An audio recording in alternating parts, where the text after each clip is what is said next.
College আছে যেখানে আমাদের BSc engineering, civil, electrical, computer department আছে। আমরা এখানকার ফরিদপুর শহরের মানুষ, আমরা এটার জন্য খুবই গর্বিত।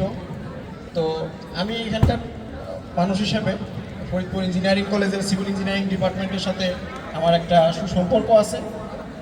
আমি কিছুদিন সিভিল ইঞ্জিনিয়ারিং ডিপার্টমেন্টের ডেভেলপমেন্ট পার্টনার হিসেবেও কাজ করেছি, বিল্ড ইঞ্জিনিয়ারিং কনসালটেন্ট।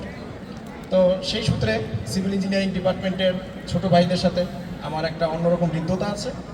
তো ওরা যখন আমাকে পিঠা উৎসবের কথা বললো, তো আমি চিন্তা করলাম যে আমাদের এত প্রতিষ্ঠান, আমাদের দেশে রডের কোম্পানি, সিমেন্টের কোম্পানি, এত কিছু থাকতে, তো ওরা এভাবে করে মানে স্পন্সরের জন্য চিন্তা করতেছে। তো আমি রিকোয়েস্ট করলাম, সেই রিকোয়েস্টে জিপিএস ইস্পাত এবং ক্রাউন সিমেন্ট, ডক্টর ফিক্সিট, ওনারা এই তিনটা কোম্পানি সাড়া দিয়েছে। তো তাদের প্রতি আমার আন্তরিক কৃতজ্ঞতা, জিপিএস ইস্পাত এবং ক্রাউন সিমেন্ট এবং ডক্টর ফিক্সিটের প্রতি। এবং এখন আমার ছোট ভাই এবং ফরিদপুর ইঞ্জিনিয়ারিং কলেজের শ্রদ্ধেয় শিক্ষকবৃন্দ এবং সবাইকে আমার আন্তরিক শুভেচ্ছা এবং অভিনন্দন। আল্লাহ হাফেজ। সকলকে ধন্যবাদ।